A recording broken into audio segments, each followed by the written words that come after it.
They were a people of the Dawn Age, the very first, before kings and kingdoms. In those days, there were no castles or holdfasts, no cities, not so much as a market town to be found between here and the Sea of Dawn. There were no men at all. Only the children of the forest dwelt in the lands we now call the Seven Kingdoms, Maester Luwin to Bran Stark. A Game of Thrones Chapter 66, Bran 7.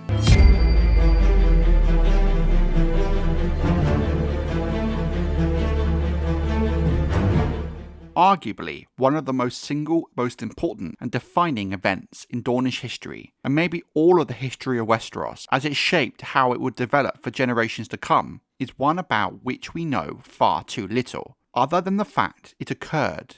Most of what we know of the breaking of the Arm of Dorne comes from legends and songs passed down for endless generations of men.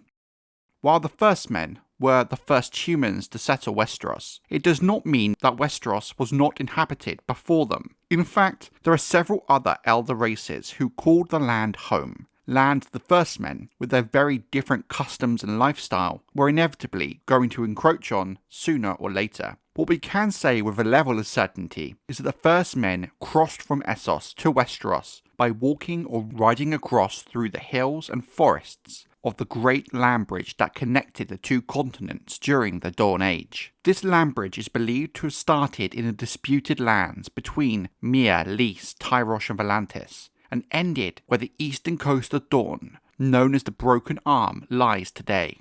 Thus, when the first men first came to Westeros, Dorne was where they entered, but given the harsh conditions of Dorne, few remained to make it their home. When the first men arrived in Dorne, given even the elder races did not inhabit the harsh deserts, calling it the empty land, the first men may very well have assumed the whole of this new land they had come to was likewise empty. Of course, this was not the case. Some 12,000 years ago, the first men appeared from the east, crossing the broken Arm of Dorne before it was broken. They came with bronze swords and great leathern shields, riding horses, Maester Luwin to Bran Stark.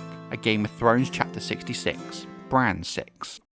Most of the first men pressed on northwards through the Red Mountains, and may perhaps across the salt marshes that once existed where the Sea of Dawn lies now. As the centuries passed, they came in ever-increasing numbers, claiming the Stormlands and the Reach and the Riverlands for their own, eventually reaching the Vale and the North. As they claimed more land and drove north, they came into contact with the elder races, especially the children of the forest. They drove the elder races for them, slaughtering giants wherever they found them, hewing down weirwood trees with their bronze axes, making bloody war against the peaceful children of the forest. Eventually, the children did begin to fight back as best they could, but the first men were larger and stronger, riding their giant horses clad and armed in bronze, overwhelming the elder races wherever they met, for the weapons the children made were of bone and wood and dragonglass.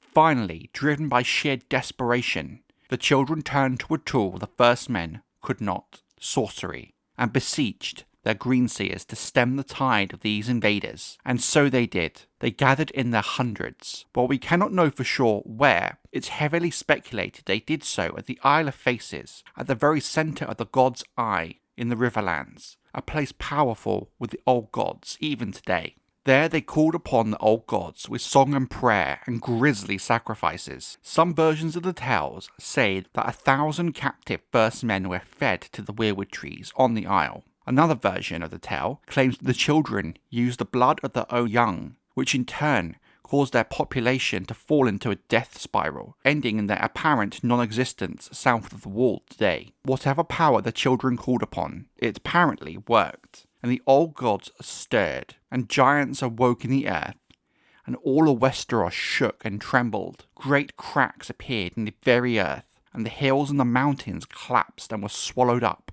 And then the sea came rushing in, and the Arm of Dorne was broken and shattered by the force of the water, until only a few bare rocky islands remained above the waves, forming the island chain we now know today as the Stepstones. Some songs have given the event the name, the Hammer of the Waters. The warm summer sea joined the cooler waters of the narrow sea, and the bridge between Essos and Westeros vanished for all time. It is believed that the joining of the seas might have impacted the climate in some way, and is why the Stormlands have become famous for its storms.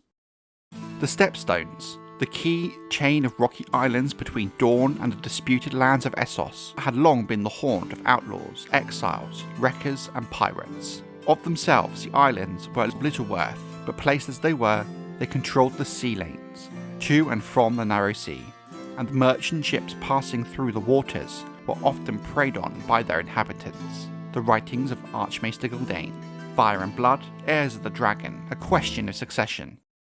This is what the songs and legends of the First Men tell us.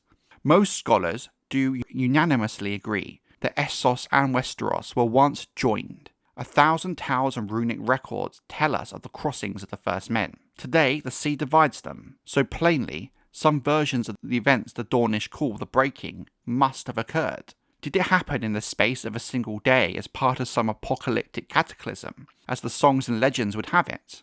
Was it the work of the children of the forest, and the sorcery of their greenseers? These things are less certain, and we will never truly know.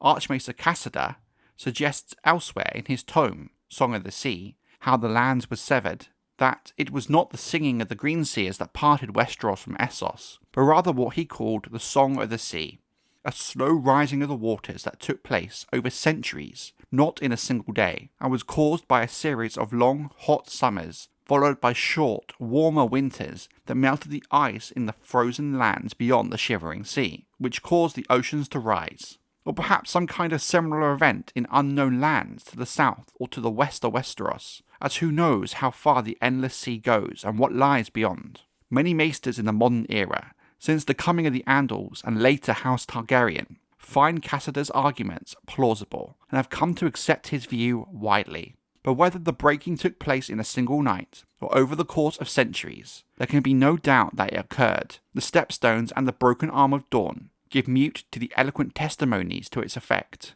There is also much to suggest that the Sea of Dorne was once an inland freshwater sea, fed by mountain streams and much smaller than it is today, until the narrow sea burst its bounds and drowned the salt marshes that lay between. Even if we accept that the old gods broke the Arm of Dorne with the hammer of the waters, as the legends claim, the greenseers sang their songs far too late to stop the damage that was already done by the First Men. While no more wanderers came to Westeros after the breaking, it's true, for the First Men were no seafarers. So many of their forebears had already made the crossing that they now outnumbered the dwindling elder races almost 3-1 by the time the Hammer of the Waters occurred. And that disparity only grew in the centuries that followed, for the women of the First Men brought forth sons and daughters at a much greater frequency than the females of the elder races, and thus the children and the giants faded, whilst the races of men spread and multiplied, claimed the fields and forests for their own, raising villages, forts, and the kingdoms we know today.